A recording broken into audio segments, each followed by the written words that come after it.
श्रद्धा बैठे ऋषियों की। अच्छा, ऋषियों की श्रद्धा बैठ नहीं रही है, अब सुन के आए हैं वो तो। लाखों लोगों ने ऋषि मुनियों को बताया कि आप 100 साल से भटक रहे ना शांति के लिए, ब्रह्म दर्शन के लिए। 100 वर्ष में नहीं मिला है हिमालय में रहकर, दुनिया छोड़ के। भोग और विलास ये तो ऋषियों ने सब छोड़ा हुआ था, तो भी नहीं मिला ब्रह्म दर्शन, शांति नहीं मिली। केवल भोग विलास छोड़ने से शांति मिलेगी? ना ना ना ना ना ना। दुनिया के आज भी लाखों लोग ऐसे जो भोगी नहीं है, विलासी नहीं है, पर शांति नहीं उनके जीवन में, चैन नहीं है उनके जीवन में। वो दूसरी दुनिया, दूसरी चीजें उन्हें खाए जा रही हैं। किसी को विलास खाए जा रहा है, किसी को भोग खाए जा रहा है, पर एक तृष्णा थोड़ी है, अनेक तृष्णा होती है। न जाने कौन सी तृष्णा आदमी को लूट सकती है। पुत्र तृष्णा, भोग तृष्णा, लोक तृष्णा, धन तृष्णा, यश तृष्णा, नाम तृष्णा, न जाने कौन सी तृष्णा है जो तुम्हें डुबा सकती है, खत्म कर सकती है। एक चीज से आदमी गलेगा ना, अनेक प्रकार की तृष्णाएं होती हैं। ऋषियों को कहा, महाराज आप वहां जाइए सूत जी के पास, महाज्ञानी है वो, और ऐसे ज्ञानी हैं उनको इतना ज्ञान है कि उन्हें 18 पुराण कंठस्थ हैं, निरंतर गाते रहते हैं, निरंतर। और वो जब कथा गाते हैं तो वो कोई किताब नहीं रखते, उनको पेट में बैठी है सब कथा, सब ज्ञान। और आप सुनिए, जिसके पेट में भय माता बैठी हो, उसके मुख से निकलने वाला ज्ञान अर्जुन के बाण की तरह होता है, कभी खाली नहीं जाता। वो खत्म करता चला जाता है बुराई को, हमारे अंदर दुख को, क्लेश को, और हमें संभालता चला जाता है। बड़े बड़े बिगड़े लोग संभल गए, उजड़े लोग बस गए इसी वाणी से, इसी कथा से। आप में से भी किसी का भी उद्धार हो जाएगा। आप आए तो उसी गंगा में नहाने के लिए हैं, और सबका तरण होना चाहिए, इसी भावना से। सूत जी ने कहा, अरे सौनक जी, आपकी श्रद्धा और भक्ति बढ़े उसके लिए एक ही ग्रंथ है, और वो है भागवत। तम भागवतम कर्म सुधानाम।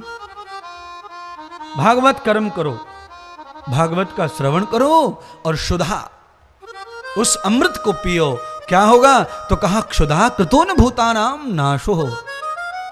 क्षुधा का नाश हो जाएगा, तुम्हारी चिंता का नाश हो जाएगा, तुम्हारे अंदर अशांति का नाश हो जाएगा, तुम्हारी क्षुधा मिट जाएगी कथा अमृत पीने से।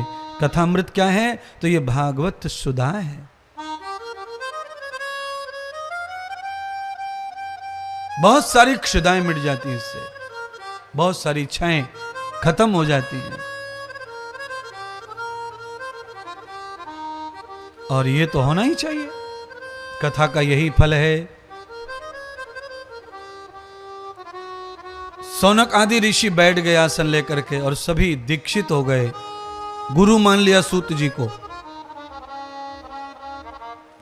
तम वेदितो दर्शनम यथा त्वयो देवेदाः भागवतम कृतम कर्मो न भूयः भूयंत रूपम जातान सर्वे सर्वस्य युक्ताम प्रबद्धते सर्वम सर्वम प्रबद्धते युक्तम जातः। उल्टा और सीधा मैंने 3 बार एक ही लाइन को बोला। बोलिए, माता बहनों से सवाल है, एक लाइन को उल्टा और सीधा बोल के मुझे क्या फायदा हुआ बताओ? कोई महात्मा, कोई कथाकार नहीं बोलते श्लोक ऐसे उल्टा फिर सीधा, फिर उल्टा फिर सीधा। क्या फायदा है ऐसे उल्टा सीधा बोल के? एक बार बोल दो, उसका अर्थ बता दो, कथा आगे बढ़ाओ, पर उल्टा सीधा क्यों बोला? सुनिए, अब सवाल माता बहनों से सवाल है। अच्छा बोलो, आप जब आटा लगाती हैं तो आटे का क्या हाल करती हैं घूसे से? बोलो है? एक बार आपने परात में आटे को पसरा लिया घूसे मार मार के, तो क्या बस इतने में रोटी बनाना शुरू कर देती हैं? नहीं, एक बार आप यों यों कर करके उसे लंबा पाड़ देती हैं कुचल कुचल के, फिर आप उसे यों पलट के लाती हैं, फिर घूसा, फिर पलटा मार के, फिर घूसा, फिर पलटा, फिर घूसा, तब जाके आटा तुम्हारा रोटी के लायक बनता है।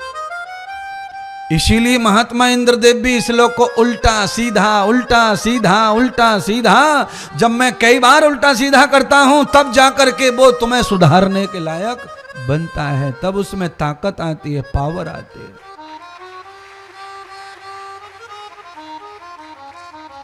अच्छा क्या जरूरत थी मुझे बीच में से श्लोक बोलने की? पूरा भी मुझे आता है ना, बोल तब पीछे भी बोला त्र्यंबकम यजामहे, पर मैंने बीच में से ही बोल दिया। सब चीज ऐसी नहीं होती कि वहां से ही करनी चाहिए ना। अच्छा बोलो, आप बताओ टी शर्ट वाले भैया, महरूम टी शर्ट वाले भैया, आप बताओ तरबूजा बीच में से खाते हैं कि ऊपर से खाते हैं? तरबूजा कहां से खाना चाहिए है? तरबूजे का खोपटा कौन कौन खाता है इनमें से? कोई ना खाता? ना खाता तो बहुत अच्छी बात है। अच्छा कोई फल ऐसे हैं जिनका खोपटा भी खाते हैं, छिलका भी खाते हैं? हाँ है, ऐसे फल हैं। कौन सा फल है? लीची है, सेब है, जिसका छिलका भी खाया जाना चाहिए। बेर है, उसका खाना चाहिए। करवंद है, खाना चाहिए। अनासपाती है, खाना चाहिए। पेड़ है, खाना चाहिए। और कौन सा फल ऐसा जिसका खोपटा नहीं खाना चाहिए? कठेड़ है, केला है, कलिंगड़, तरबूजा है, खाना नहीं चाहिए। खरबूजा नहीं खाना चाहिए। अब सब बातें बताने का मैंने ठेका ले लिया, कुछ बातें खुद ही समझनी चाहिए।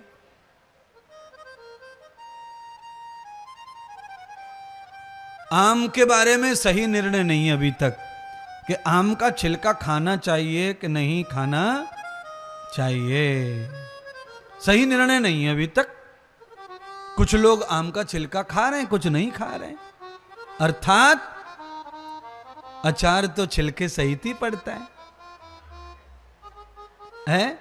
कच्चा आम तो लोग छिलके सहित ही पसंद करते हैं खाना। आम पक जाए तो अलग बात है, क्योंकि कच्चा जो आम है वो आम के साथ में जुड़ा रहता है, वो चबता है। पकने के बाद छिलका अलग हो जाता है और गूदा अलग हो जाता है, तो अलग से चमड़ी, इसीलिए खाने में आनंद नहीं आता है।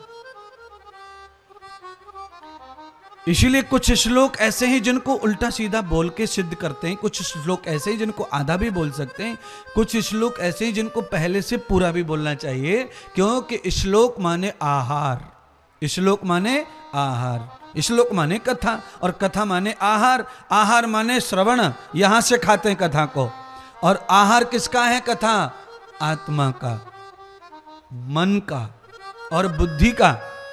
कथा खाने से 3 जगह पेट भरता है, आत्मा का पेट भरता है, मन का पेट भरता है और बुद्धि का पेट भरता है। और रोटी सब्जी खाने से केवल एक का पेट भरता है, शरीर का।